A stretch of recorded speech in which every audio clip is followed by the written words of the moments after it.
Welcome to the joint meeting of the Senate Finance and Appropriations, Public Safety and Health and Human Resources Subcommittee. Do you want me to bang that? Yeah, go ahead. Okay.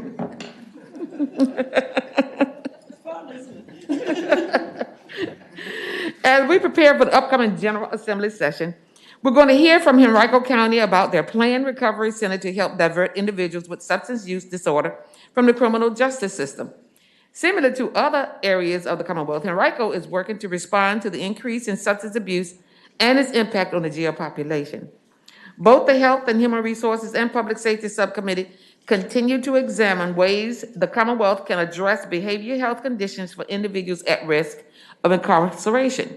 For example, this committee has made targeted investments in discharge planning at jails, CRIS intervention initiatives, and the Marcus Alert System, which incorporates behavioral health experts into the crisis response. Today, we will hear from the Commissioner, Allison Land, and the Department of Behavioral Health and Developmental Services on implementation of the Marcus Alert System, as well as other major issues. Finally, staff will present on recently released compensation proposals for public safety officers. You may recall that during the last special session, the General Assembly provided one-time bonuses for Virginia State Police, correctional officers at the Department of Corrections, deputy sheriffs, and regional jail officers, and directed the administration to examine each of their compensation structures. Today's presentation will outline the resulting recommendations, many of which will be included in the governor's budget release later this week. I would like to thank Colonel Sell from the State Police, and Jerry Fitz, a representative from the Department of Corrections, for being here today to answer any questions about the work group's proposal. Senator Hanger, would you like to say anything or address the committee before we go further? Thank you, Senator Lucas, and welcome everyone to today's meetings. As the items on the agenda have already been mentioned, I just want to highlight the importance of us having joint meetings like this, since issues of mental health crossover between the criminal justice system and the health and human resources system they very much overlap. The issues of those with mental illness and or substance use disorder add serious stress to our jails, which are not the most appropriate place for these individuals to be treated. However, the reality is that we must continue to face these challenges until the community-based mental health system in the Commonwealth is developed to the point that people in crisis or in need have access to the most appropriate treatment services. The Commonwealth has made much progress, but still has much more to do. So today we will continue that discussion as we look to the 2022 session to continue the needed investments in the community. I co-chair the HHR committee, Senator Lucas, as you're aware, with Senator Howell, who also has responsibilities for oversight for the full committee. Sure. But anyway, with that, Senator Lucas, I will turn it back to you to begin the presentations. Thank you, Senator Hanger. Do any other member of the committee have additional comments they'd like to make before we begin? Senator Marston? Yeah, thank you, Madam Chair. Just those of you who are on JLARC or who I have spoken to previously about this, I do have a drafted resolution to study our current juvenile detention home population with regards to resetting the number of facilities and the ratio of teachers to students. Right now, we have one teacher per 2.9 students statewide. Some 230 positions, I think, are on the books that they're not all filled. But we have one facility, for instance, where an occupied bed per year is $639,000 because all the overhead is in place. Kids don't cost anything, but the overhead around them does. And even if you went from 6 kids to 3 kids, the overhead's still in place.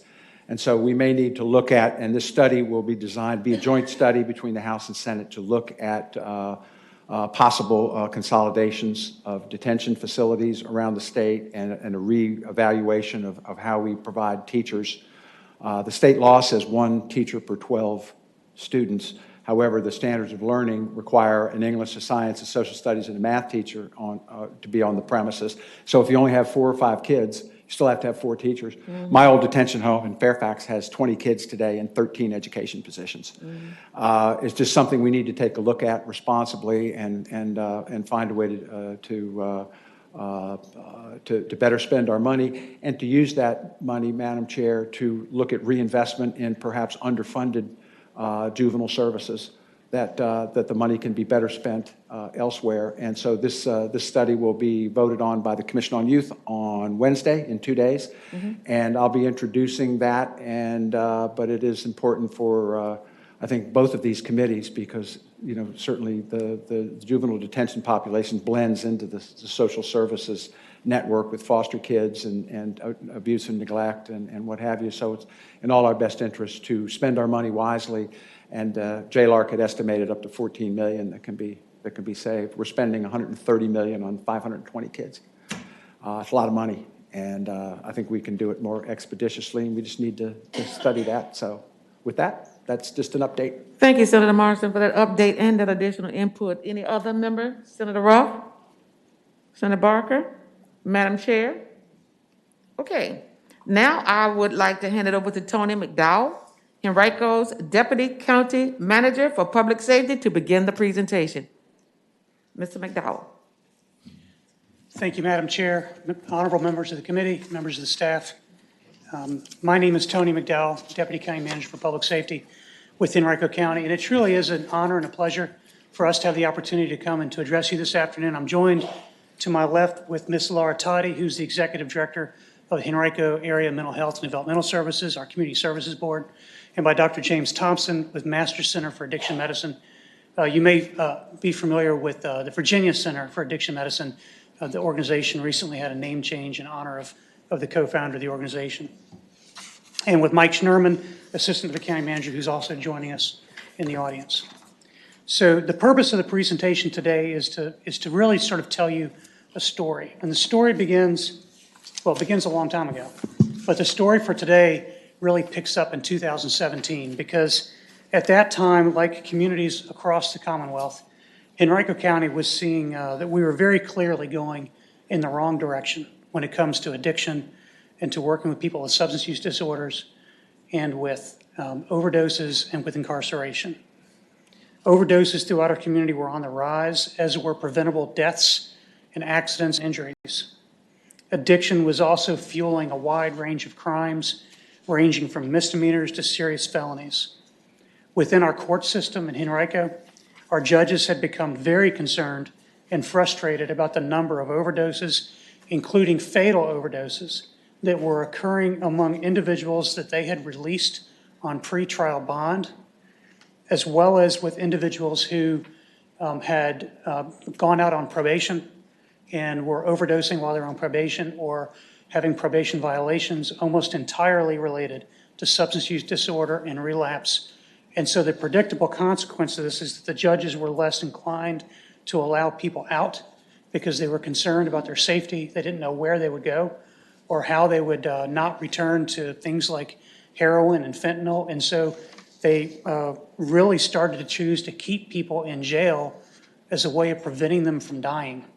And any of our judges would tell you that. And so as you can imagine, between the increase in crime that was related to substance use and with judges keeping people in jail, our jail population was burgeoning. In fact, by the end of 2017, our jails were operating at almost 200% of their rated capacity. So something needed to be done. Recovery from addiction is obviously extremely challenging. Recovery from opiate addiction is especially elusive. And too often what we saw is people were unable to overcome these addictions on their own without help. When we looked around at the programs that we as a county had in Henrico, one area where we seemed to be having at least some success was recovery programs in our jails. And there's a couple of them listed here: Recovery in a Secure Environment, or RISE, and Opiate Recovery by Intensive Tracking. So both of these are truly progressive, award-winning programs that work with our inmates, but they're predicated on the idea that in order to help someone, they have to be incarcerated and that we have to control their behavior.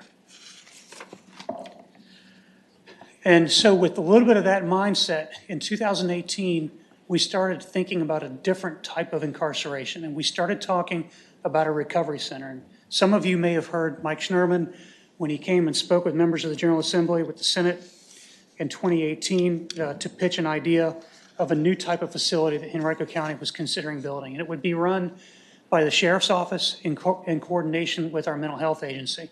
So imagine a therapeutic type of facility where people could be committed to serve their sentence, but it's therapeutic, it's very low security, it's focused on job training, skills, education, counseling, and gradually releasing people back to the community. With a significant portion of the building being dedicated to work that our Community Services Board would coordinate with the recovery community, but in the end, still a facility that would meet the definitions of the Department of Corrections as a correctional facility.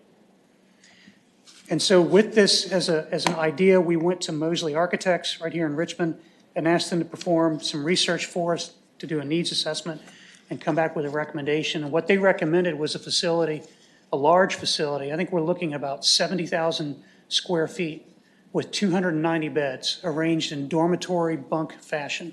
So really a large facility that will allow us to get people out of the old traditional jail. And we began to circulate this idea, but it really received a mixed reaction from our county's leadership, our Board of Supervisors, because, you know, there's this notion that maybe controlling people through recovery isn't the way to go. Maybe a jail, even one that's designed to be therapeutic, isn't the right place. Maybe you shouldn't have to go to jail to get help with an addiction. And so we found ourselves at a little bit of a crossroads. And so in early 2019, absent a clear consensus from our board about what steps to take, our county manager formed what we called the Recovery Roundtable. The Recovery Roundtable was chaired by two members of our Board of Supervisors, Tyrone Nelson, who's a Democrat, and Tommy Brandon, who's a Republican. And it was comprised of a range of stakeholders, and I'll describe who those stakeholders were in a moment. But this group held 9 public hearings over the course of 6 months and completed dozens of site tours and assessments of different recovery and treatment facilities around Henrico County and the Richmond area. All of the meetings were open to the public. We had a lot of attendees, and it was covered in the local media. Representatives of the roundtable, we cast a really wide net in terms of who was involved in the roundtable, and so it included all 3 of the local healthcare systems, VCU, Bon Secours, and HCA Corporation all had representatives on the roundtable. Our local business community, including representatives from NAACP, from Caritas, Dr. Ravula from our health department, who's the Richmond Henrico Health Director. We had judges from both our district and circuit court, member of the Commonwealth Attorney's Office, the Sheriff's Office, Henrico Area Mental Health and Developmental Services, and others that sat on this roundtable. And a wide variety of stakeholders who attended and either presented in or participated in the public meetings that we held. In early 2020, the roundtable issued a report recommending a much more comprehensive system in Henrico County to address untreated substance use disorders that would encompass prevention, treatment, criminal justice system diversion. You should have a copy of a thumb drive, and that thumb drive has a PDF copy of the report with all of the appendices. It's well over 100 pages, so I decided not to bring handouts. I hope that's okay. But just to give you an idea of some of the recommendations that came out of the report, the recommendations really came from a recognition that we have in our community, same as across the state, a wide ecosystem of organizations and agencies and individuals who are truly committed to helping people with addiction and substance use. But really over the years, there hadn't been great communication between these various entities, both public, private, nonprofit. And so imagine if you're a person who's suffering from addiction or you're a family member and you're trying to figure out where to start in this system. It's hard. It's hard to figure out where to go for help, where to start. Do you start with a county agency or city agency? Do you go to a hospital? Where do you enter into the system? And we learned that there was a lot of confusion about that. And so we have what's sort of a loosely formed ecosystem. If there was a way for us to leverage everybody's best capabilities, this ecosystem has the potential of becoming what we call a RECO system, like a recovery system. And that led us to a number of specific recommendations that the county should pursue, and they're listed here. Really increase and focus on our prevention-related efforts. For us in Henrico, we have a crisis intervention team that comprises police, fire and EMS, sheriff's office, social services, schools, crisis intervention team, and a services to aid recovery team. These are really proactive efforts that are out in the field every day, interacting with people, going to their homes. And so we recognized that we needed to invest more in those teams. Even something as simple as a comprehensive directory of community-based services. And so we, on our county website, Bounce Back is our addiction website.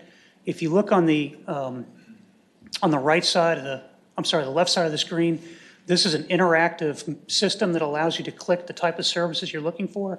And as you go through this and click on it, it gives you different recommended service providers and their contact information. Even something as simple as this didn't exist until the roundtable made the recommendation. We were looking at expanding the treatment options, the access and service, and integrating all of those, working more closely with recovery residences. We're lucky that right here in Central Virginia, there's a number of sober homes, and we really needed to reach out to them and better connect with them. And in fact, look at providing scholarships for individuals to stay in those qualified recovery residences. And we needed to expand our jail diversion programs, but the one that's really highlighted here and that we're excited to talk about is building a detox center. But really, detox isn't the right word. It's more complex than that. It's a treatment initiation center.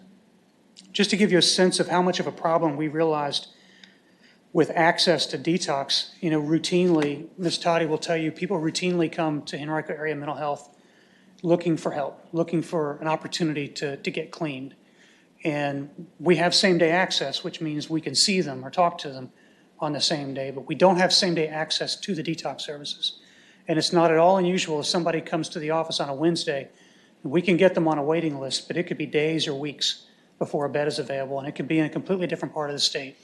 Meanwhile, in our jail, we were detoxing more than 2,000 people a year. So again, the philosophy is you shouldn't have to go to jail to get detox. You shouldn't have to go to jail to begin receiving treatments. So where we are now is our Board of Supervisors is absolutely unified on the notion of continuing with these programs, these recommendations, and in particular with building this treatment initiation center. We have continued to expand our prevention programs through the schools. In the community, we're launching new prevention programs. We're passing out overdose protection kits. This is an actual kit that we'll give to people who are at high risk that includes Narcan, fentanyl test strips, so they can test materials to make sure that they don't have, they're not unaware of the fact that there could be fentanyl laced into another product. There's some other safety products and literature in those kits. We have developed what we call the CHIRP program, Community Housing for Individuals in the Recovery Process. And this takes what the Department of Behavioral Health and Development Services has done, and it takes it to a different level. So currently in Virginia, if you're an operator of a recovery home, until 2019, I believe it was 2019, the General Assembly passed legislation that creates an opportunity for these homes to become certified by the department. But there's no specific standards that the department had to promulgate. What the department uses is accreditation. So if a recovery home is accredited by its own professional association, the Virginia Association of Recovery Residences, or by Oxford House, they can then become certified by the state. So it's not a licensure. And I would describe the standards that are imposed by the industry on itself as sort of soft standards, meaning that there's no on-site inspection and there's not the teeth that we would look for before Henrico County would be willing to put money into scholarships in these homes. So we created our own program that, in addition to being certified by the state or accredited by the industry association, the county developed its own set of standards that includes an on-site inspection of the facility by our building official or fire marshal, community corrections department, and the Commonwealth's Attorney's Office. And to date, we have certified 33 separate recovery homes in Henrico County. We have agreements with all of them to take people who are being referred from county agencies, including the courts. Our judges now essentially require on a bond motion that the facility has to be CHIRP approved. They're not likely to pass the motion. That's occurring both with probation and with pretrial. We've counted 141 inmates who've diverted from our jail to CHIRP homes since July of this year, and that number is significantly accelerating. We're seeing more and more going in that direction. We're providing scholarships for people who don't have the ability to pay for these homes. And we're working with the Department of Corrections, our District 32, which is the state probation and parole office in Henrico County. They're also working with the same set of CHIRP-approved houses. I will say that the CHIRP program, as far as I know, is the only one of its kind in the state where a locality has created standards for recovery homes. And it's been an interesting relationship with recovery homes, but we work well together, and so far it's been successful. As a result of all this, our jail diversion programs have reduced our jail population to levels that we haven't seen for more than 20 years. So whereas we were pushing 1,700, 1,800 inmates at the beginning of this story, we're consistently now below 1,000. During the pandemic, there was a push to get people out of jail, but we've maintained this low number, knock wood, even as the pandemic seems to be moving more and more into the rearview mirror. So it's not a one-time thing.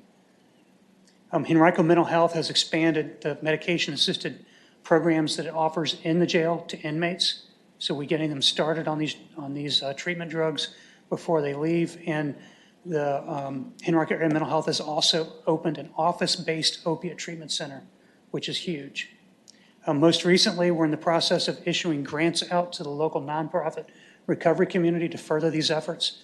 And we're entering into a partnership right now with SARA, which is the Substance Abuse and Addiction Recovery Alliance, headquartered right here in Richmond, where they're going to embed peer recovery specialists into our EMS crews to respond to overdoses and try to link people to treatment. Because frequently, when EMS providers run an overdose, the patient will be resuscitated with Narcan, and then they'll refuse any further treatment or transportation to the hospital. So we're hoping to capture some folks through this peer program and connect them to services.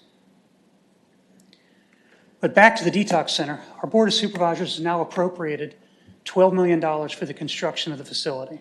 We're envisioning, the budget number is based on a 20,000 square foot, 2-story facility with 36 beds, 36 inpatient beds.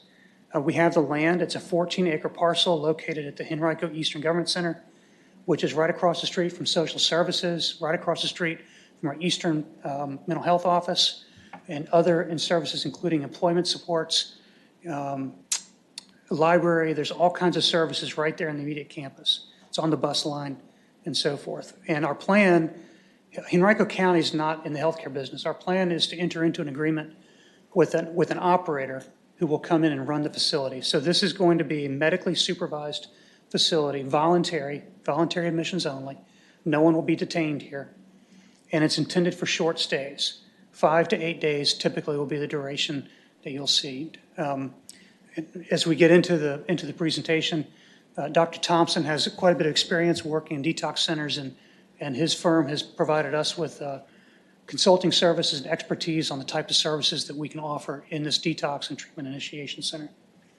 So again, we're focused on getting people off the street, getting them stabilized, medically supervised as they go through their detoxification. So it could be assisted with medication, or it could be a dry detox, either one, depending on the person's needs. We get them introduced to therapy and recovery concepts. When they're discharged, they leave with a comprehensive plan that includes connections to community-based resources, whether it's housing, transportation, job training, education, childcare, you name it. The county can assist with all kinds of wraparound services, and that's our vision. We believe that the catchment area that we serve through Henrico's Community Services Board, which includes Henrico County, Charles City County, New Kent County, and we have a lot of people that come into the county who are transient. We believe that we're going to have a daily demand of, on average, 25 beds year-round. This is intended to be a 24-hour facility. So if the police or EMS encounter somebody who needs help, but jail's not the right place for them to go, or the emergency room's not the right place for them to go, they can bring them directly to the center and drop them off there. In addition, people can be referred to the center from their doctor's office, from an emergency room. They could come here as part of a bond arrangement, get out of jail, complete detox, go to a recovery home, and then come back to court. And their adjudication could be deferred through that process. So we're really trying to make this the central place where we capture people, give them the chance to get clean, and then figure out what the next correct step for them is in their treatment.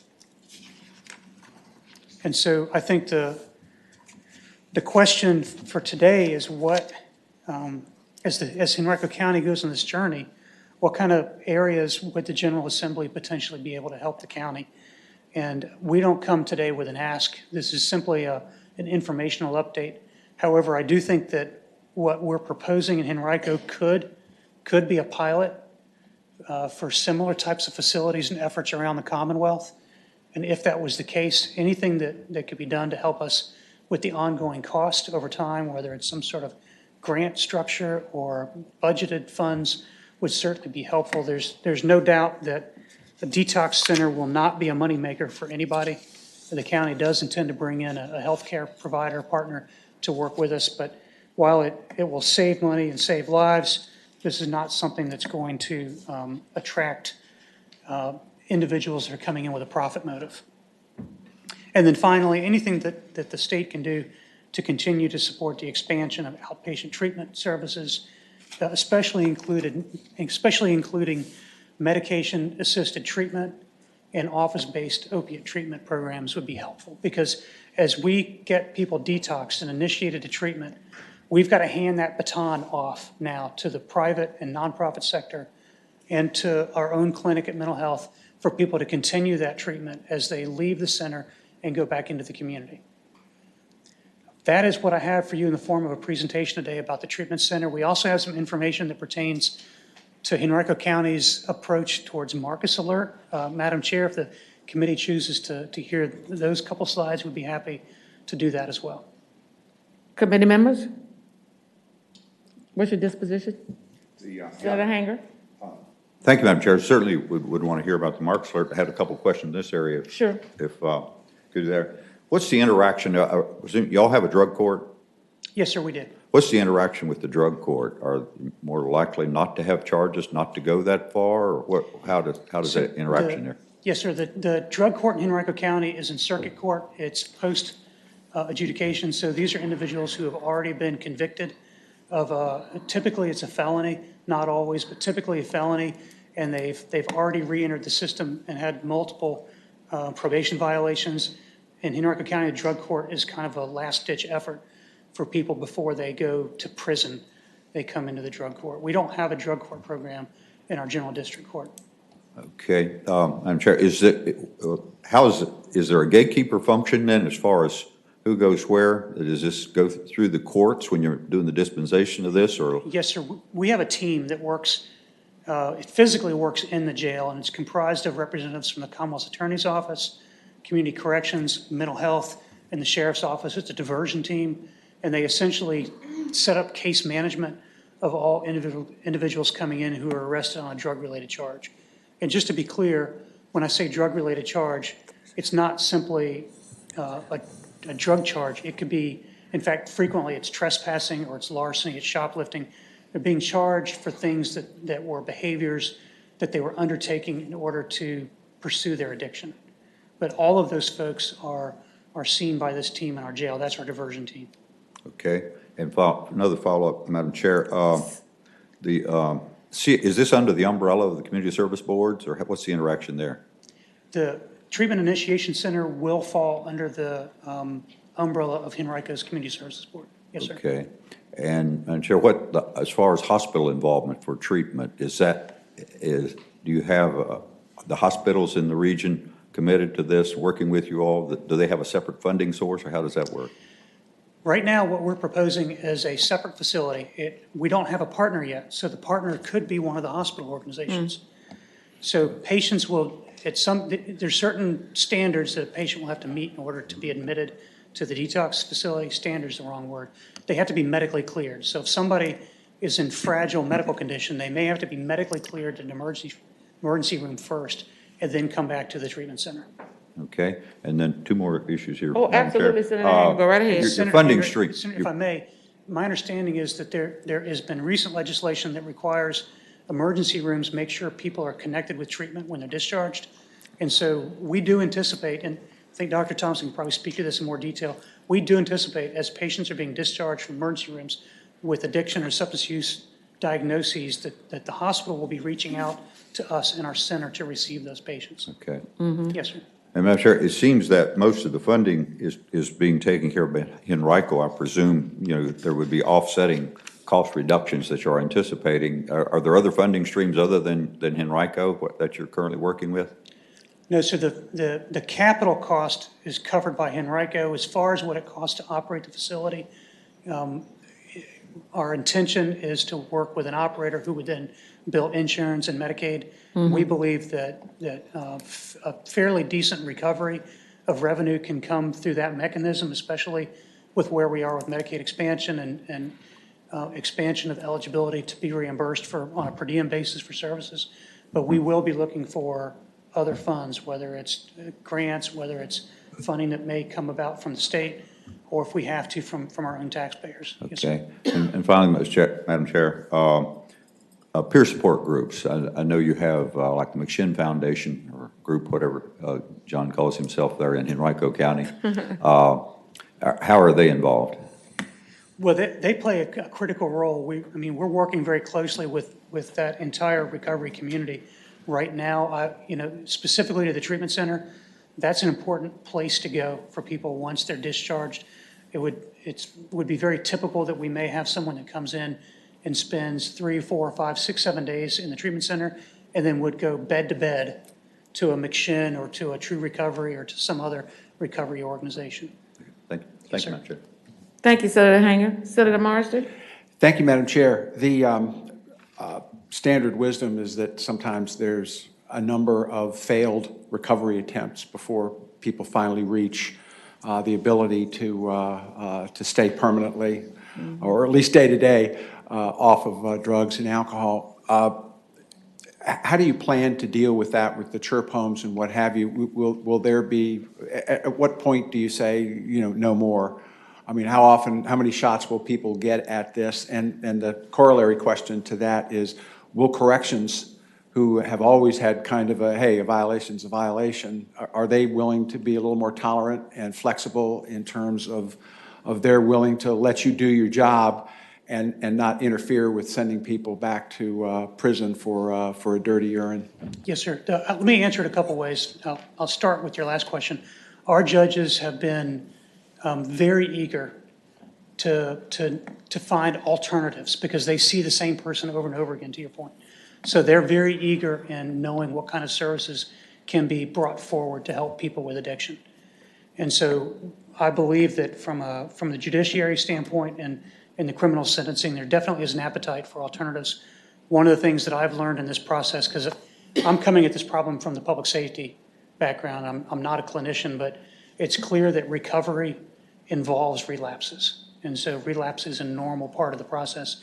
And the other thing that's becoming more clear is that a lot of advances have been made in recent years in addiction medicine. And if I may, I'd love to ask Dr. Thompson if he could come forward and add any comments about the role that relapse has in treatment and the degree to which we should invest in these kinds of programs, if that's acceptable, Madam Chair. Thank you, Senator Marsden. Senator Barker? After. If I may, I was going to ask Dr. Thompson if he could speak to. Oh, to the I am so senator's question. sorry. I was looking at Senator Barker. Go right ahead. Dr. Thompson. They're on WebEx. Okay. Thank you, Madam Chair. It's a great question, and a smart deliverer of treatment for the disease of addiction uses relapse as a learning and motivational key. And when reconsidering a patient who is returning from relapse, a lot of times the fact that they've been through a failure and are coming back for another try, a really good provider can use that as leverage a lot of times to help make the next go at treatment a little more intense, or to try to help the patient to let go of a little more control, to invest a little bit more trust in treatment. In theory, we should never take that away from people. Anyone who is willing to come forward and ask for help should be able to get help, but a lot of times the terms change as the person comes forward. And the negotiation is about, yes, we will help this time, but this time we're going to ask more of you. because our last time around was not effective. We're going to talk about why it didn't work, what you didn't quite do, what you didn't agree to do, and we're going to intensify the level of care this time around. Now, I imagine that when you're involving the justice system and drug court and probation and parole, it's a little bit different issue. And of course, the motivation of using treatment as an opportunity to perhaps go a different way rather than jail time, part of the reason why we hope that that would work is that the alternative is to do the time or to suffer the consequences of the crime. But I think that the principle has to remain that a person willing to come forward and ask for help, humble themselves, commit to some sort of treatment program should always have a way forward. But it has to be done judiciously. A lot of times that the decision has to be made upfront with the patient to set the terms of treatment to make sure that this doesn't become a revolving door where a person can come forward, give minimal effort, get a break from the misery of the street, get a little bit better and go back out. And that's probably something that the county, with advice from us, will look at when they're considering an operator who's proposing to run the facility. But it's an excellent question. Thank you, Dr. Thompson. I really appreciate that. Absolutely. Back to you, Deputy McDowell. Yes, ma'am. I think Senator Barker has a question for you. Yes, a couple of questions related to the revenues you would anticipate receiving for the patients that you would have within the facility. Do you have estimates as to what % you think would have private health insurance, what % would have Medicaid, what % would be uninsured across the board? And then secondly, are you confident that the ARTS program, which is we have for Medicaid, Addiction Recovery and Treatment Services, is the name, and ARTS is then the acronym. That is an aggressive program that actually is well funded and pays much better than many things that Medicaid is involved in. Are you confident that that would cover at least the cost of the Medicaid patients, and as long as the private insurance and the Medicaid patients are adequately covered by reimbursement, how much would be left uncovered as a result of people being just flat out uninsured?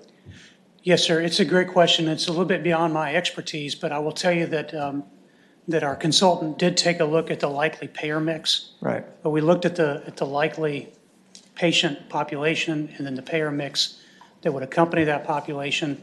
And so while we don't know, our prediction is that about 90% of the patients coming in would either have commercial insurance or some form of Medicaid that we could potentially qualify for the treatment in this center. This is based on a DBHDS classification of what they call an ASAM 3.7 facility and the reimbursement rates that Medicaid covers. So no Medicare, but Medicaid for that type of facility. So then we're looking at about a 10% delta where we're either indigent care, charity care, or some sort of grant programs to help offset that difference. Senator Barker, I see Dr. Thompson is agreeing with Deputy McDowell, so would you like to expand on that further? I think, Madam Chair, I think Deputy McDowell is correct that the majority of the patients who would use the system would have some sort of payer, and the Medicaid would be the majority payer, but that it's wise to think about other sources of revenue to cover the uninsured. And I'm sure that the operator will probably negotiate for some sort of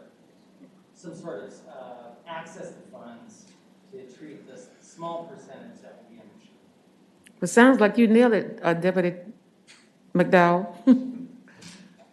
Senator Barker, further question? No, thank you.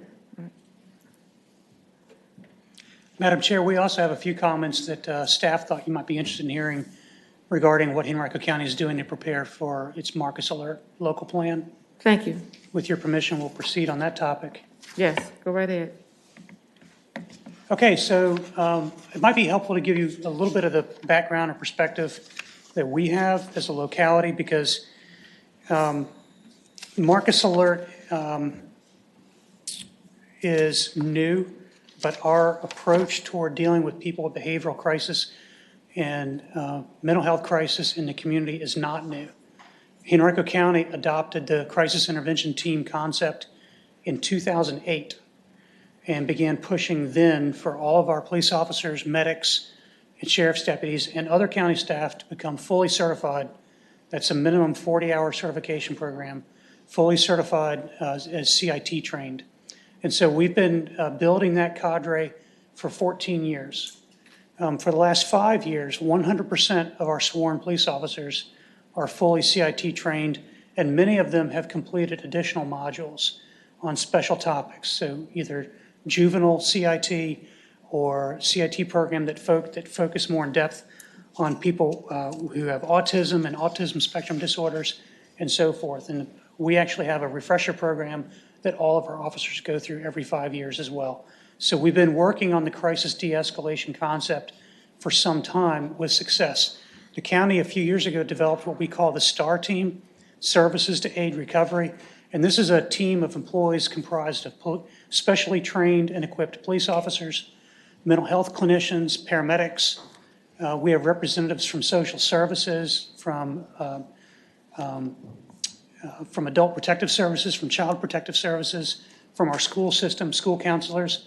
This team meets every single Monday, every Monday of the year, and they review their hot sheet of people who we know have had a history of crisis interaction in the community or with their teacher or with law enforcement or with EMS. So there's a number of ways that people can get on that list.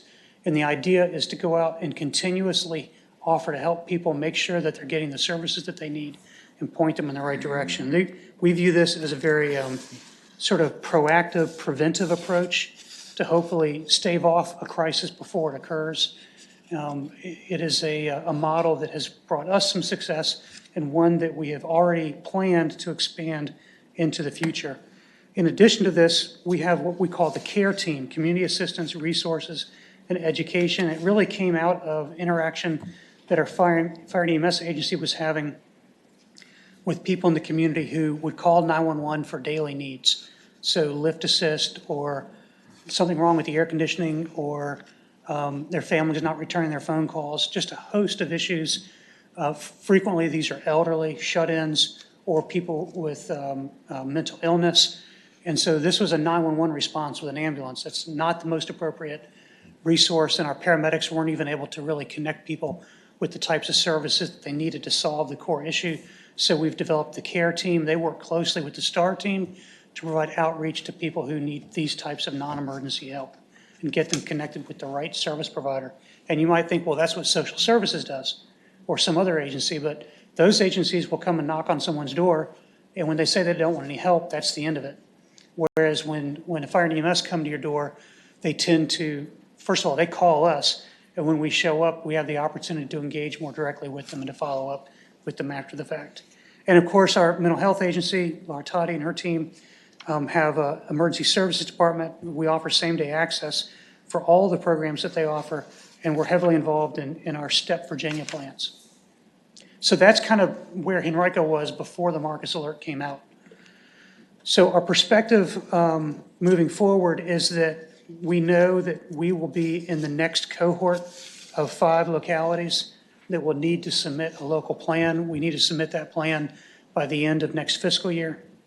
And while we don't know exactly what that plan will involve, we know going into it that we hope to build upon and strengthen the programs that I just described to you that we already have in place, and to do that in a way that dovetails nicely with Marcus Alert, which at its core, we see Marcus Alert as more of a response-based plan where we already have pretty solid preventive efforts. If we can combine prevention and response into one model, we hope that'll meet the needs of our community. Some questions that we have or some challenges that I guess the things that we're a little bit nervous about going forward are listed on this slide. First, it's just the technical and logistical integration of 911 and 988. That by itself, I think, is going to be a pretty big lift for localities. And just to give you an example, our 911 center, which is just Henrico County, it doesn't include Charles City and New Kent that we're going to be responsible for in our plan. Last year received 386,000 incoming phone calls. Many of those calls are medical in nature. And so how do you define something as medical versus behavioral health? And our call takers have to triage these things very quickly. Our accreditation for our emergency medical services requires that incoming 911 calls or calls for service that are of a medical nature have to be processed in 60 seconds, 90% of the time or less. So from when the 911 operator picks up the phone to when they've determined what the problem is, classified it, determined the resources, and hit the dispatch button is 60 seconds. And so integrating that in with 988 is going to be new for us. 988 itself is brand new, and so there's just some things that we just don't know yet. I'm sure we'll get there, but it's something we know we've got our work ahead of us on. Obviously, everybody is concerned about the safety of behavioral health responders who may go to the scene of a crisis without law enforcement present, and we certainly don't want there to be any tragedies, and so that's a new concept for us, and we'll have to think through what those response protocols and safety procedures look like. Recruiting and hiring trained and experienced mental health counselors of different levels of certification could be challenging. There's already a bit of a labor shortage in this field. Laura Toddy and her team really compete against the private sector, and frequently it's difficult for us to recruit clinicians when you're competing with the private sector, and we don't want to send inexperienced clinicians out onto the interstate at 2 o'clock in the morning.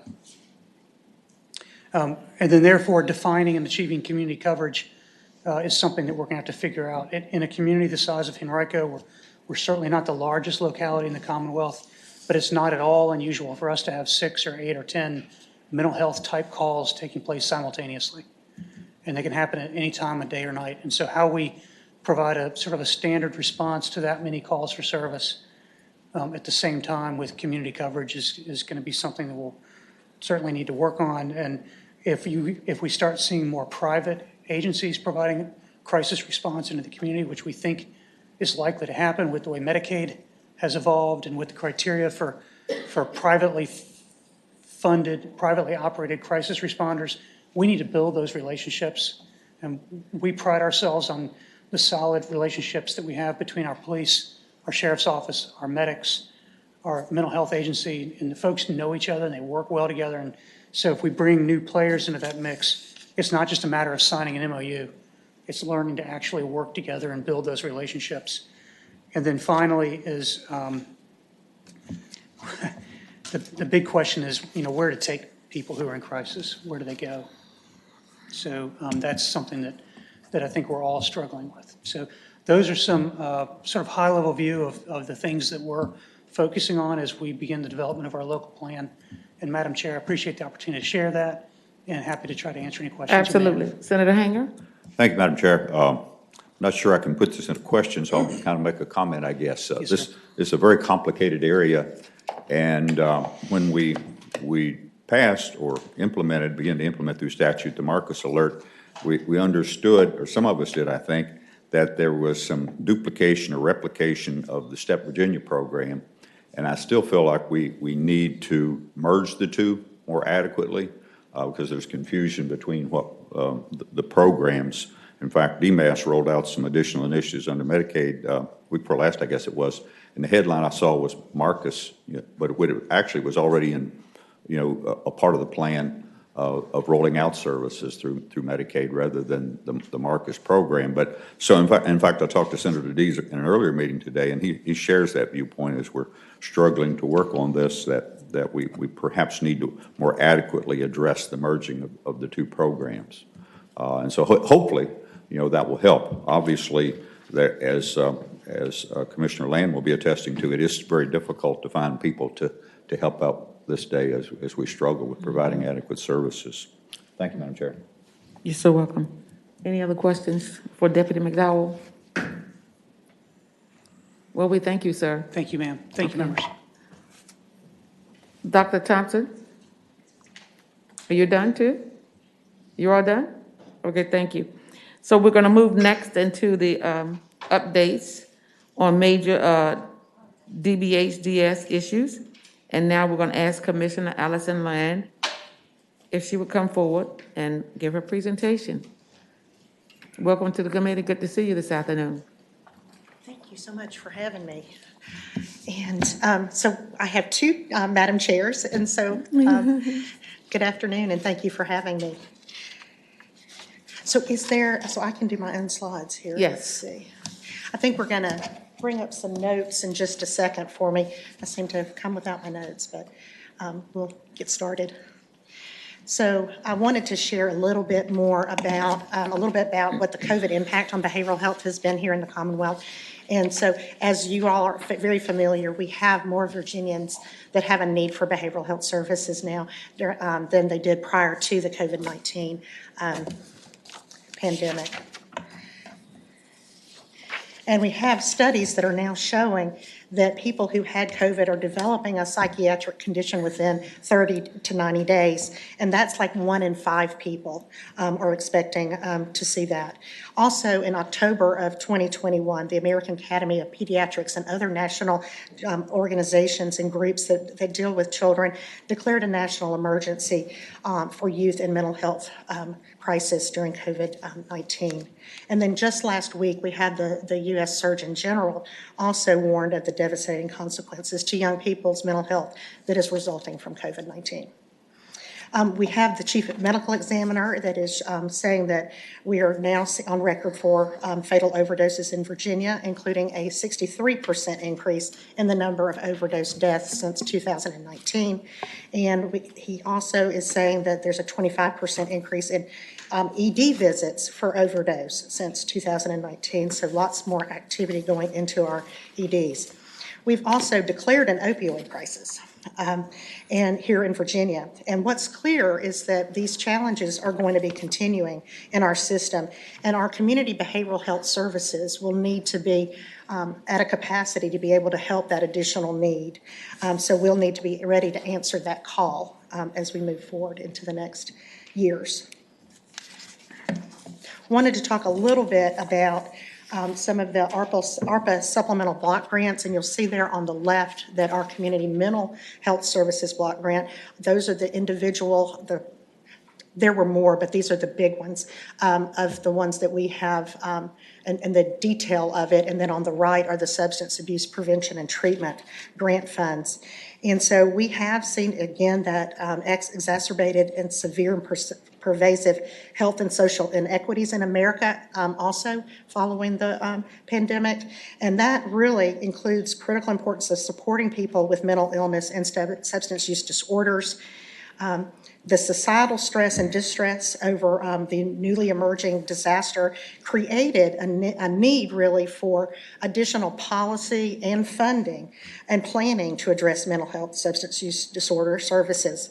And so through SAMHSA funding and guidance, we did get additional opportunities to improve and enhance the mental health and substance use systems through 2 sets of one-time block grants, both on the mental health side and the substance abuse side.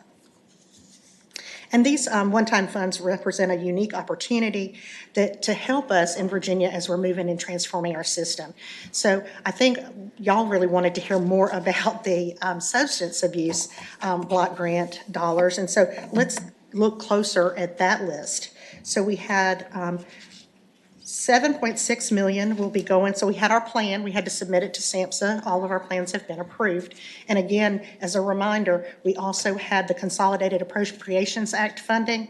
So we did have additional dollars through that also have been one-time in nature. And so some of our ARPA funding will actually build on those programs that we use the CAA funds for as well. So you can see that we had a 20% set aside for substance abuse prevention, and that was $7.6 million.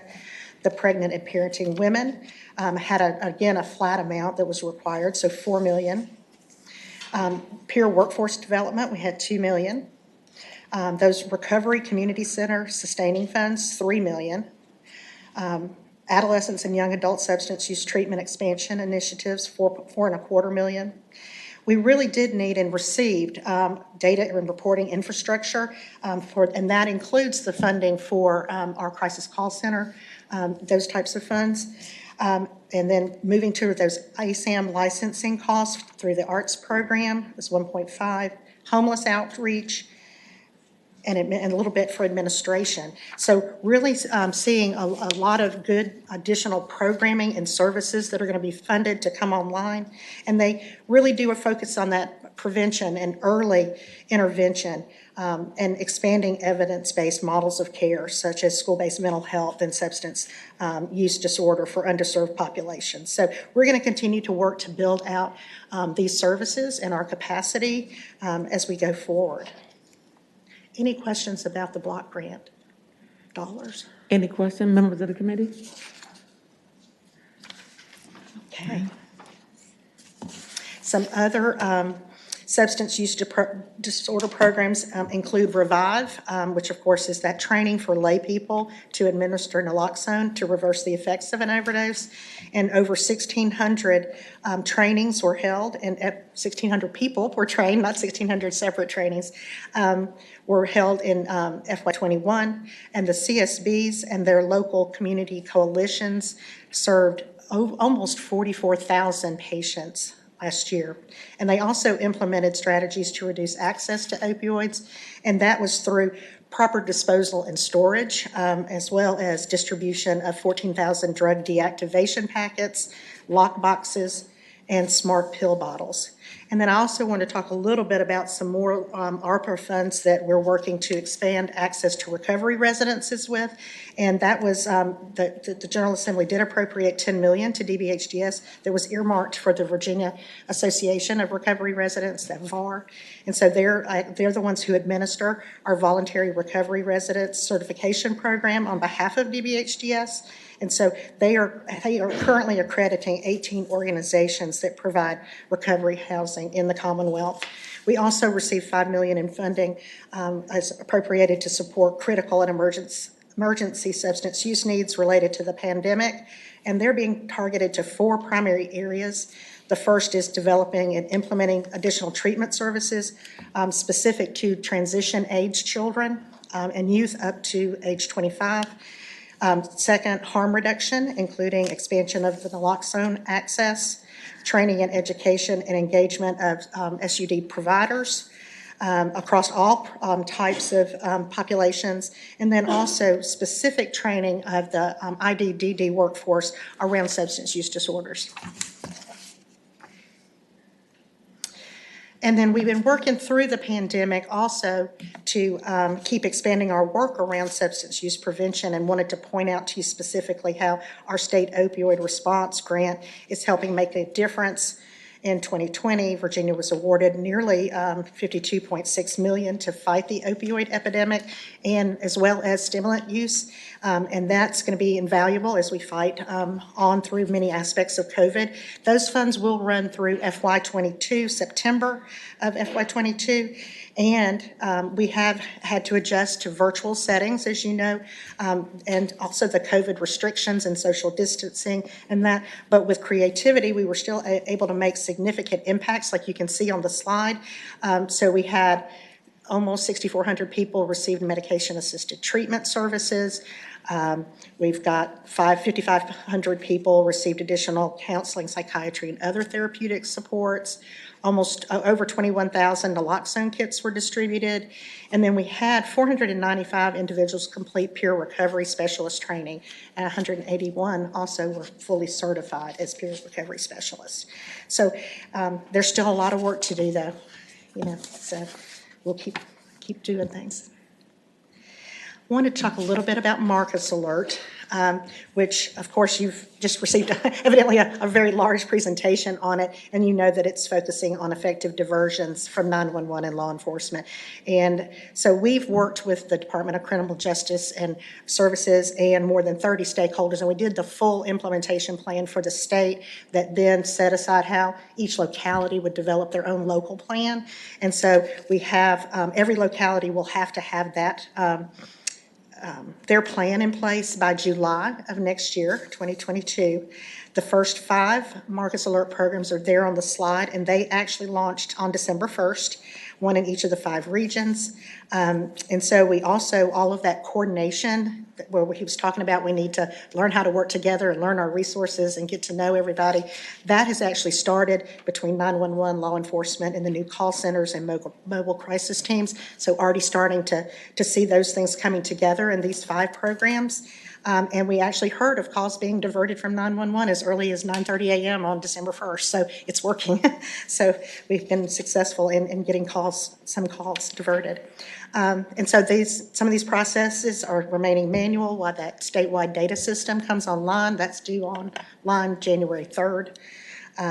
So we'll hope to have everything up and running, but we know that it's going to take some time for the processes to become smoother between the different entities. And so, there's always going to be an additional need, as the previous speaker, on more mobile crisis teams, including private providers, under MOU with the regional hubs as they join the network. We're particularly interested in building the capacity of small minority-owned crisis businesses across the state.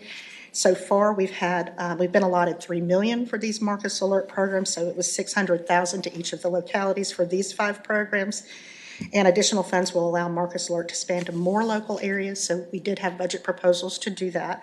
The law requires the next 5 programs to be online July 1st of 2023. So we'll have 2 programs in each region at that point. And it also requires all CSBs will have established programs in place by July 1st of 2026. So 40 in the 40 CSB regions.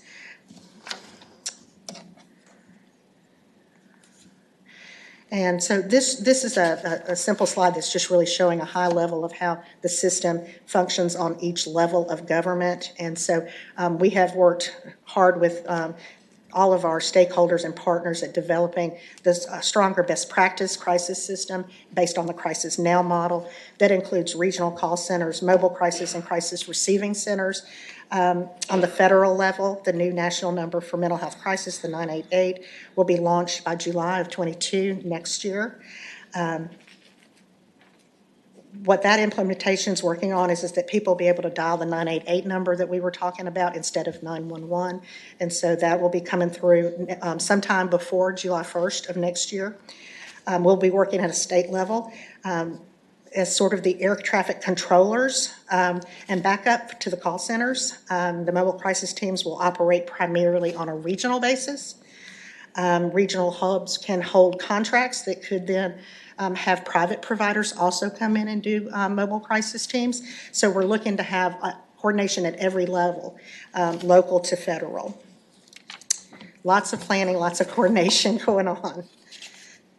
I want to move on to talking a little bit about our hospitals and what our staffing is looking like. We were very fortunate in the special session to be given funding approval. So the high census, we still have staffing levels that are continuing to be a challenge. I did include a slide at the very back of your packet that really shows what the current census is at the hospitals. And you'll see if you look that we're operating above 90% at all of our hospitals, and there were 3 at 100%. This pandemic has really been driving many workers to positions that pose less risk, both physically and mentally, and to their personal health and well-being. And these positions are typically more low-paying positions, so they can find employment in other sectors of the economy. This compounds the existing workforce problem, and also, of course, then led to that temporary closure of our hospitals, or some of our hospitals. We have been able to resume admissions at all of the adult state facilities, but we were, if you'll remember, we were at like 1,652 vacancies when we started, when we had to close. And now we're at 1,418, so we're making progress at our facilities. And you can see that we've gone from over 60% direct care vacancies in the facilities this summer to a statewide average of just under 33%. So we also have seen a 60% decrease in injuries to staff and patients. And while This is not perfect staffing. I never said I would need to get to perfect staffing, but it is so much safer in our facilities. But it's still very fragile, and it's far from great staffing or even good staffing. And so, and that's really what we should want for our patients and the state employees at our facilities. This is some more deep dive information on the salaries that we are asking for at the 75th percentile. So as you know, we purchased the Mercer data set, which is a national data set for salary compensation. In particular, we, as most of the state agencies, were able to use one that was common for all state agencies. We had to also purchase the hospital and healthcare salary data set. When we did that review, it showed our current direct care compensation in the 10th percentile of market value. So this chart, again, we were focused on direct care, direct patient care salaries. These are the positions, so those direct service associates, LPNs, RNs, and security positions that are there 24/7 interacting with the patients. Notably, if you'll look at and what it would be to go from our current average hourly rate to the 75th percentile of market. Some of our employees are choosing to take work that poses less risk, as we discussed, and pays a higher salary. And so what we're seeing is that the applicant pool, and I think you heard in the previous presenter, that applicant pool for these types of positions is really diminishing. And that said, the chart focuses on direct care salaries. We do have other positions at the state hospitals: housekeeping, food service, the clinicians, the licensed clinical social workers, the therapists, the doctors, the nurse practitioners. All of these roles, also we cannot do the work without them, and so we need to focus to make sure that we have some way to also be able to attract and retain that staff. So we'll keep looking to see if some of our proposals move forward on Thursday. So, and then come to you guys. So we have for years aggressively recruited staff, including some of these strategies that other private providers have historically used. We use contract staffing, international nurses, student loan repayment, all of these types of things. This summer, when the staffing crisis placed us in an untenable and dangerous situation, we did secure bonuses through the DBHDS reserve funds. We got permission for that. And we got the 3/4 of the bonuses from ARPA funds that y'all approved. So I just want to be clear, we no longer have reserve funds. And so what we're trying to is, so should some other emergency arise, whether that's a revenue issue or a capital needs, then we would have problems, and we would need to tap existing lines of credit, something we've never in our history had to do. So we're hopeful that that won't happen. We did pay out the bonuses in the first quarter to the staff who signed agreements saying that they would stay because they were retention bonuses. The next payment, so that first use of the ARPA funds for the bonuses, is going to be paid out this Thursday. So we're hopeful that that continues to show that improvement in retaining our staff, because they've been waiting and trusting that it really was coming. And so I'm really hopeful that that's going to really help with the retention. We also this summer developed contracts for direct care relief staff from external to the state. And we're exploring the need to continue those and looking for ways that we can reduce costs or improve revenue to be able to help us with that. The staffing crises are not exclusive to DBHDS. Vacancy rates within specific CSBs and private provider programs also can exceed 35%. And so we're working with the Claude Moore Foundation right now to work on a workforce pipeline strategy on how do we improve workforce for across the behavioral health and developmental services system, not just at DBHDS facilities. We did get a report from them. We had a consulting engagement. We are starting a program down in Petersburg, working with the school system to have experiential learning for juniors and seniors in our 2 facilities there, Central State and Hiram Davis, as a pilot. So we're hopeful that that shows promise, and then we can spread it in not just to DBHDS facilities, but other programs, whether they're CSBs or private providers that would like to be a part of that, and working with the colleges colleges and all the local school districts to try to expand that, so that will be good. Let's see. Did you have a question? No. No, we were just agreeing with you. And of course, we are supportive of DMAS's efforts to conduct full rate studies as currently proposed and to address some of the challenges for our community providers. And I think that's my last slide. So thank you, Madam Chair. Well, Senator Howell's gone, so thank you, Madam Chair, for letting me come today. Thank you so very much, Commissioner Land. And we were just agreeing with you because we know that staffing has gotten to be a real issue. And so I know how hard it must be difficult for you. Senator Hanger. Thank you, Madam Chair. Couple of questions. Sure. You referred to some money that's going to be expended from the ARPA funds, I guess the next pay period. Mm-hmm. Is that a part, we were trying with those funds to do one-time things, but in your area, we committed to some base budgeting that will have to move forward, like 76 In the million. next one, in the Right, next 76 budget. million. We haven't seen the governor's budget yet, so we're still Well, hopeful. I think he should be committed to it as we were, so Yeah, we'll yeah. see what happens there. But we are going to be able to, we'll have that first quarter, because it was the second quarter, third quarter, fourth quarter in the ARPA, so we will be expending those funds, and very hopeful that it continues to see that reduction in the vacancies so we can open beds. Sure. So, Okay, and another follow-up here.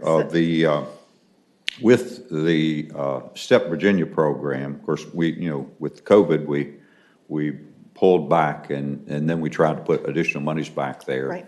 Obviously, we've had a long-standing goal of building community-based services to the point that we could downsize your beds, and now you can't even staff the beds that we Right. have. yeah.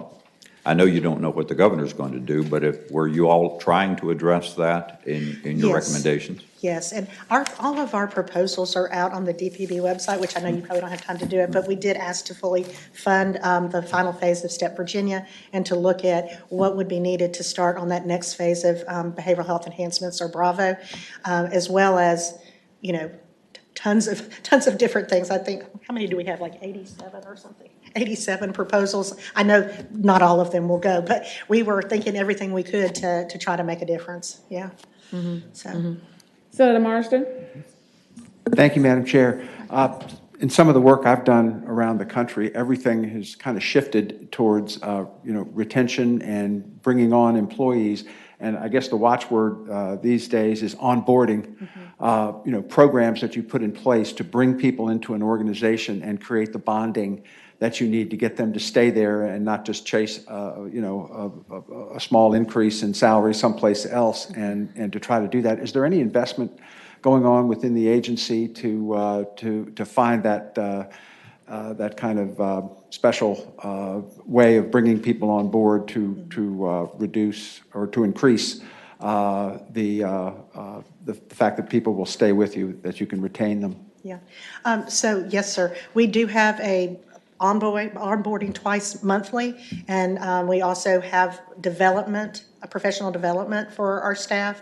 We have programs for, like, our DSAs to get additional certifications, so then they can move from DSA 1 to DSA 2 to DSA 3, and there are bonuses that go with as you complete that type of thing. We have all types of committees and things that work on, whether it's DEI initiatives or whatever the issues that come out of our employee surveys say to work on. But we really have to make it so that it's safer. That was a big problem, and the reduction in the staff to where it was so low, and the mandatory overtime that was required just to have enough staff for the patients we had, made it so that people really were not fit for duty. I mean, when you've worked 18 to 20 hours in a day and you leave and you have to be back in less than 8 hours for the next shift. It's tough. You're not really getting any rest at all. So, it makes it so that they were scared. It's scared to have to do a response to a patient that was in crisis, that they might be hurt. And so I think that we have that safety, getting to that safe place is really where the bang for the buck is, and then getting the pay, because they can go somewhere where they don't have to be scared. Sure. They don't have to be assaulted. They don't, or spit on or cursed at or mandatory overtime for 18 plus hours a day. They can go there and make more. They can make it the 75th percentile of what we're asking to pay them and not have to be in that situation and not having to be face-to-face necessarily in COVID and take it home potentially to their families. So it's complex.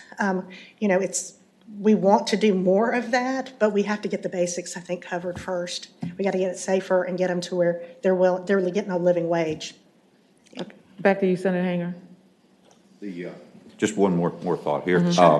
The statistics on the hospital bed census, obviously, this had been put to bed before we had the occurrence at the Right. Commonwealth Center Yeah. last week. And you had indicated that, at least to the press, you've tried to make some decision by today on what to do because we were locked down to 9 beds.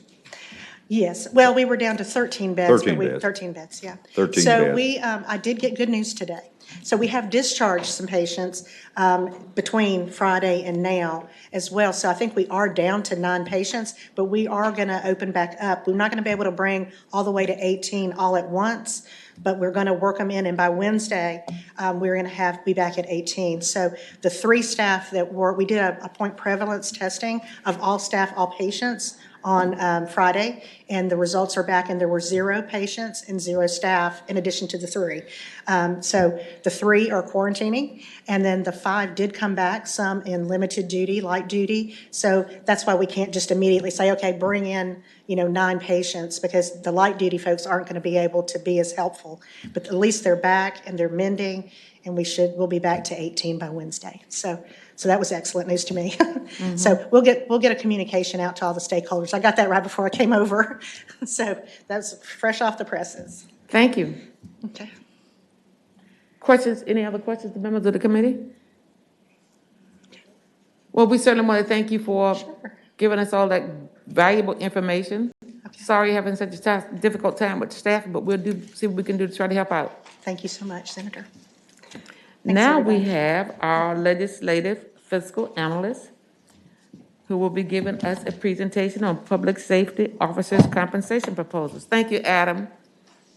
Absolutely. Thank you, ma'am. So appreciate the opportunity to provide an overview of the compensation studies and recommendations for the state police, DOC correctional officers, deputy sheriffs, and regional jail officers. So just to begin with some brief background information. So this slide is an overview of the compensation-related studies, work groups, and reports that have been recently published. So first in September, DHRM completed its biannual compensation report, which covered all classified state employees, evaluating state employee compensation relative to public and governmental, public and private sector benchmark comparators, rather. And as you recall, there were two work groups established in Chapter 1 of the most recent special session, directing focused examinations of law enforcement compensation and staffing issues with reporting requirements to include compensation-related recommendations identified by the work groups. One was convened by state police with the assistance of JLARC and DHRM staff, and that report was completed in October. The next work group, which was tasked with examining the compensation structure for correctional officers, deputy sheriffs, and regional jail officers, was coordinated by the Office of the Secretary of Finance, included representatives from the Office of Public Safety and Homeland Security, relevant agency heads, and other stakeholders, and that work group completed its report in November. So I'm just going to provide some information just kind of generally on state employee salaries, just to provide some context before I move into the specific work group recommendation. So this slide shows a 20-year look back at performance and merit-based salary adjustments for both state and state-supported local employees, which would include sheriffs and regional jail officers. So you can see that the salary increases haven't been routinely provided on an annual basis, but the state really has made a more concerted effort recently to make investments in employee compensation over the past few years. So looking over the entire period, salary adjustments didn't keep up with inflation, though inflation was higher in the earlier years of that graph, prior to the Great Recession. So looking at the most recent 5 and 3 year periods, average annual salary adjustments have either come close to or exceeded the rate of inflation. So this is just a quick look at some of the adjustments to the starting salaries of state police, DOC, and sheriffs and regional jail officers. You can see it's grown moderately over the last several years through both across the board and targeted compensation actions, and like other state and state-supported employees, has increased much more in the past several years. I won't go through each one of these, but the main takeaway here is that for several years, a variety of targeted compensation actions have attempted to address acute law enforcement workforce issues such as recruitment, retention, and pay compression for the groups that were the subject of these work group reports, again, state police, DOC, and sheriffs and regional jail officers. And this is just the past few years here. So you'll recall, I guess, in FY22, the most recent, there were a number of the ARPA bonuses that were made, and those have been mentioned previously as well. So moving into the DHRM biannual compensation report. So just to quickly summarize, so the state employee salaries, retention, and compression are kind of the primary issues identified in the report. So specifically with respect to salaries, they were found to, on average, lag both private sector and other governmental benchmarked entities. However, it's important to note that not all roles are in need of a market adjustment. Some were found to be above market and some were found to be below market. Looking at employee turnover, while the average statewide turnover rate is 12%, it was found to be significantly higher for certain occupational groups. Looking at the average salaries of employees within the Commonwealth's lower pay bands, and that represents about 70% of the total classified workforce, their salaries are near the minimum of their respective pay bands, which indicates a significant amount of oppression exists within these employee groups. And among the recommendations identified in the report to help alleviate these issues, the state should consider adopting a new compensation philosophy to prioritize more routine salary adjustment based on market movement and to implement kind of a market-based approach to distributing salary dollars based on performance and certain recruitment and retention challenges observed for certain roles. So taking a little closer look at the turnover challenges among the different occupational groups, many of the highest rates of turnover occurring among what could be considered kind of mission critical type roles. So these are security management type positions, so supervisory positions in correctional institutions, law enforcement generally, and then the direct service associates, which was just mentioned a moment ago in the prior presentation. All right, so now moving into the work group findings, starting with state police. So to begin, like the other law enforcement entities included in the reports, there are growing numbers of vacancies, which has impacted operations and employee morale and is symptomatic of the agency's recruitment and turnover challenges. So when looking at the factors that were found to be responsible for the increased vacancies, a little more than half is associated with simply not being able to find qualified applicants to fill the vacated spaces, and many who are qualified just not accepting the final offer when it's made. In addition, it's become increasingly difficult to retain employees, with state police experiencing a nearly 40% increase in separations over the past 5 years. So the work group found that the current compensation structure negatively impacts the organization in a number of different ways, some of which I've already alluded to. These include increased overtime costs, morale challenges, including internal pay equity issues, which would include compression, declining applicant quality, less interest in pursuing promotional opportunities, which is also kind of symptomatic of a compression issue, less diversity among the sworn ranks, and just generally impacting the degree of professionalism that the agency strives for. This is just a quick review of the bonuses that were provided to sworn employees this past special session, which were reviewed as a stopgap measure until something more comprehensive compensation-wise could be considered. So of the $20 million that was provided for one-time bonuses, a little over $10 million went to the $5,000 bonuses to every sworn staff member, which were paid in November. $8.8 million is being used to address compression and to promote retention, with the retention component of that being paid in May in anticipation of the adoption of a more comprehensive pay action. And then $900,000 was used for recruitment bonuses and moving expense reimbursements for approximately 140 new troopers. So this slide provides an overview of the specific state police compensation recommendations, and these include increasing the starting salary for all sworn officers to $51,500 from its current level of $47,833, and that's about a 7.7% increase.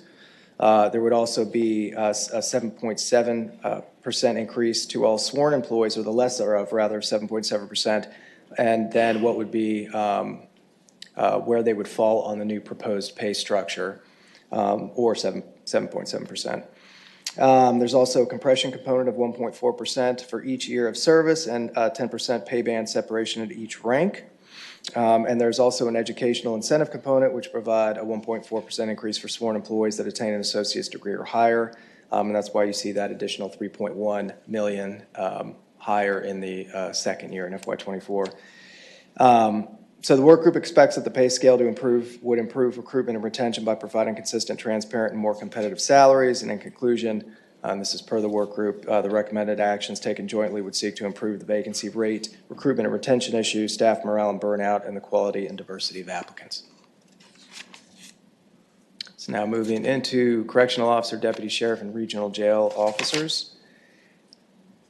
So beginning with the correctional officers, again within the Department of Corrections, the staffing issues being experienced by the agency have resulted in a substantial compensation recommendation. Looking at vacancy rates, there are currently over 1,600 correctional officer vacancies, which is over a 27% vacancy rate and significantly higher than the prior averages of around 650 to 680 vacancies. Turnover as well, which is a contributing factor to that high vacancy rate, is significantly above the statewide average. In fact, in calendar year 2020, two facilities had turnover rates of about 54% and 46% respectively. So given those factors, there is a compensation recommendation, as you can see here, totaling $68.6 million annually, which includes increasing minimum correctional officer salaries to $44,000, providing compression adjustments based on tenure, providing a career progression ladder, and addressing vacant positions. And I'll provide a little more detail here. You can see the increases by rank and then the compression adjustments that are being proposed there. So you can see the first office of the correctional officer would increase by over 25%, and then the higher ranks by 20%. And then you can see the tenure-based compression adjustments, 3 to 5 years, 5 or more years, and then going up to the higher ranked, getting a higher fixed amount and then higher dollars per year. Moving forward. With respect to the career progression ladder, so this would provide promotional opportunities within ranks kind of horizontally. So, for example, 2 additional classes of correctional officer positions beyond the senior officer and 1 or more additional steps within each of the ranks to allow for horizontal growth prior to achieving a higher rank such as lieutenant or sergeant, for example.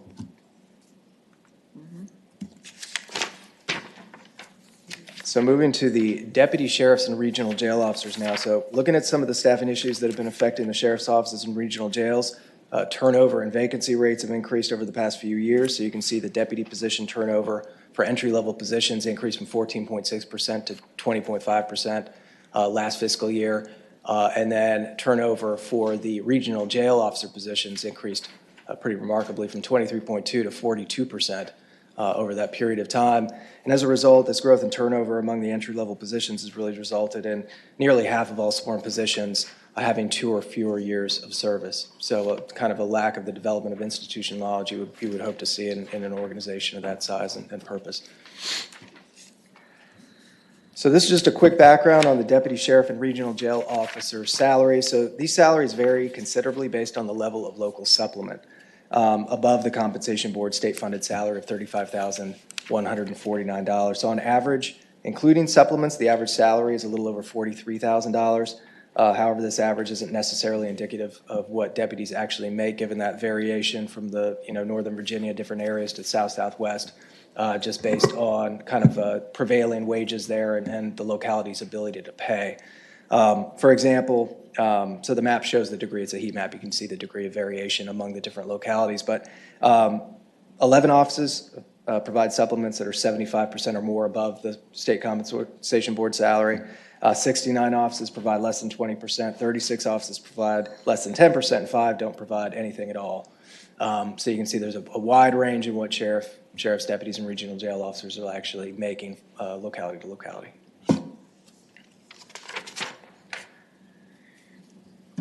So this is, again, taking a look at some of the more recent compensation actions that have taken place, and some of this was already depicted in greater detail in slides 6 and 7, but I think the biggest takeaway here, and it's related to one of the compensation recommendations that is being made for the sheriffs and regional jail officers, is that in FY16, you can see that was an across-the-board increase. There was also a targeted action to increase the grade 7 entry-level salary by 4.63%, but the same action wasn't done for the grade 8 level position. So in effect, what that had was when people would move from the entry-level grade 7 to grade 8, typically they'd get a 9.3% increase. Given that they only increased grade 7 in 2016, now when someone advances 12 months to grade 8, they only get about 4.5%. So one of the proposals then is to spend some money to increase, to make it so they get a 9.3% increase after 12 months of service. So this is an overview of the compensation recommendation. You can see increasing the entry-level salaries by either 42,000 or 44,000. So given that range of 38.6 to 56.6, they're restoring the entry-level sworn deputy officer regrade, and that's just what I was speaking to a moment ago about the grade 7, grade 8 issue. And then providing a compression adjustment. You can see the footnotes there. That's $100 per year of service up to 30 years.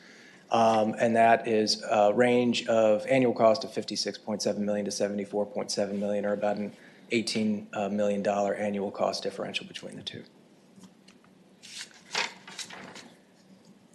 And so this kind of wraps it up. So this is a total cost of the 3 compensation recommendations, which range from $302.2 million to $338.2 million. And Madam Chair, that concludes my presentation. I'd be happy to answer any questions you may have. Thank you very much. Senator Marsden? Madam Chair, thank you. I noticed that the Department of Juvenile Justice was not included in this package. Was that That's purposeful or an oversight? What? I'm not sure if it was an oversight. It just included DOC. Just included? It was just the Department of Corrections, correctional officers. I don't believe it included any Department of Juvenile Justice.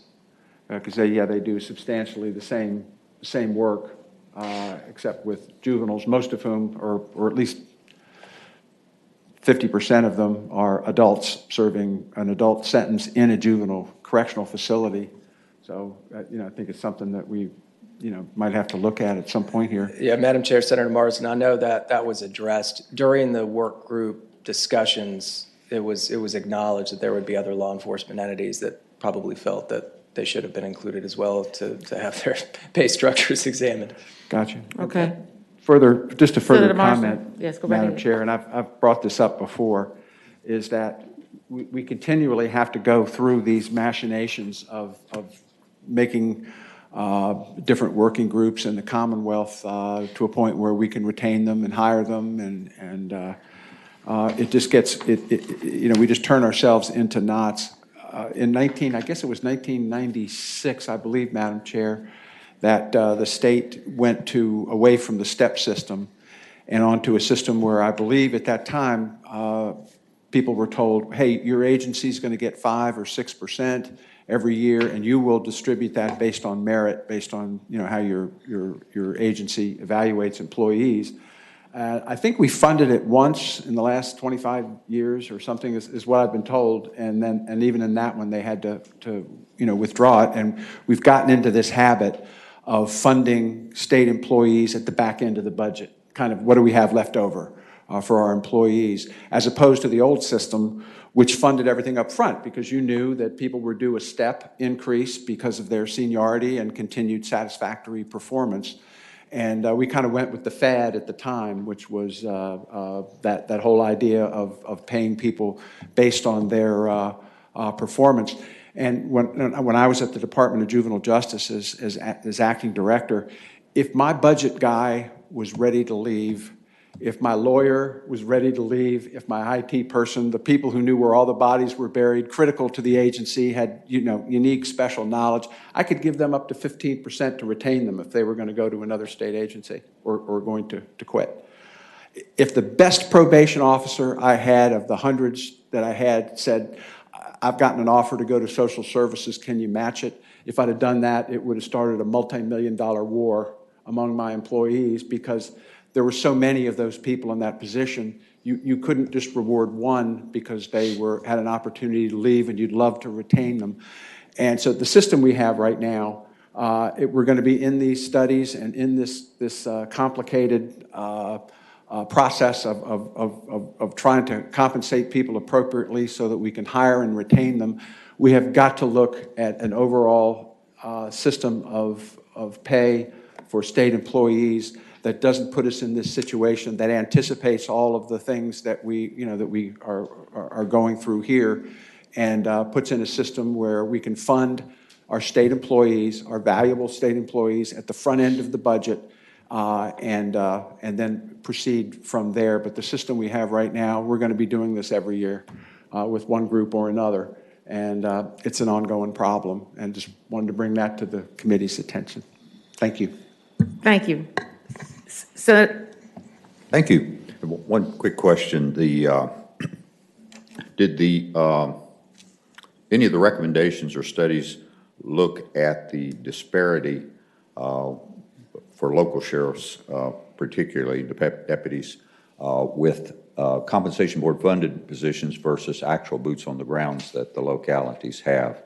An example, this past year, when we did the bonuses for deputies, we authorized it, but it was through the compensation board. So if County X had 80 funded positions, but they actually had 100 people working, they had to keep problems down, they had to cough up money for 20 additional beyond what we funded. Was that looked at all? I'm not sure. I mean, it was acknowledged that there are locally funded positions. I'm not sure how much that played a role in the recommendation for the change in the compensation board amount, right? Because some of that, to your point, right, there's supplements too. Right, Madam Chair, because in essence, we said, well, we feel good about ourselves. We're giving $5,000 to every deputy, but we were only funding 80 of them when they had 100. sure, And, it continues to be an issue. sure. That's true, and it varies pretty widely by localities. Some localities could have dozens and dozens of purely locally funded positions, and then if you're on a kind of a unified type pay plan, that creates an issue where the locality is kind of. So it doesn't sound like it was addressed in a meaningful way as far as recommendations. Not that I recall. And I wish someone for the compensation board, were able to speak to that too a little bit more thoroughly. We weren't officially compensation board member or work group members. I know it was addressed. I know it was talked about, and it's been acknowledged, obviously, by the localities that that's an issue with the bonuses and that sort of thing as well. But yeah, I'm not sure the degree to which that was included in making the salary recommendation. Thank you. Thank you, Adam. Senator Barker. Yes, a quick question for you. To what extent are cost of living situations, obviously higher cost of living in Northern Virginia, sort of medium in much of the Commonwealth, and some areas, particularly some of the rural areas and some of the areas in the southern and southwestern part of the state in, fairly low cost of living situations. Have those issues been adequately addressed, and how are they going to be going forward, both for the state positions, but also for the state-supported local positions there? Sure, yeah, and that was, depicted in that map, right? You could see that the variation in the level of local supplement, and that's indicative of the cost of living in a lot of those different areas. So, again, besides it being acknowledged, I'm not sure the degree to which it affected the dollar amount that was being recommended. They increased rather from 35,149 to 42 or 44. Just an acknowledgement that there is a wide variation based on factors such as, where you are geographically, the prevailing wages in those areas, cost of living and so forth, and the locality's ability to pay as well. Follow-up question. Senator Barker. The 42 continue. to 44, is 42 the range, say, for the lower cost of living, and 44 the higher cost of living? No, that's a good question. The range is not two, like there wouldn't be two salaries. Right. To your point, it's just one or the other. So they made a recommendation, you could either increase to 42 or 44 without taking into account where you are geographically or ability to pay or anything like that. Yeah. So in certain areas, to your point, certain areas, southwest, for example, where it's more likely that you would have a $35,000 salary with less of a supplement or no supplement, that's going to be a big increase. Versus the localities may just be paying themselves back to some degree if they're supplementing significantly above $44,000. Right. And just to make sure I'm understanding this correct, Madam Chair. Senator Barker, continue. Yes, where they're paying above that 44,000, say, as a starting salary, is the locality picking up all the differential between 44,000 and 60,000? or there, so they're picking it all up and we're not actually Yes. participating in that. Madam Chair, Senator Bart, yeah, and they're doing that now, right? So they would get 35,000 now, and if they're paying 60, then they're paying the differential fully Right. themselves. Right, thank you. Thank you, Adam. Any further questions? Colonel Settle?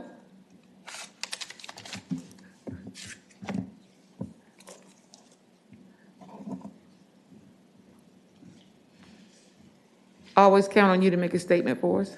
Well, I'll keep it short. I know it's getting at the end of the day, and I know you all have been working hard. Madam Chair, thank you. We appreciate you taking the time to listen to the presentation. It was some extensive work hours put into the work group, and it only worked because of three entities working closely together, the JLARC, DHRM, and State Police. And I can't speak to the other committees, but I'm sure there was hard work there done there as well. But thank you, Adam, for presenting, and unless you have any questions, thank you. Any questions of Colonel Settle? Well, it looks like we're at that point when I can say, have a Merry Christmas and a Happy New Year. The committee shall rise.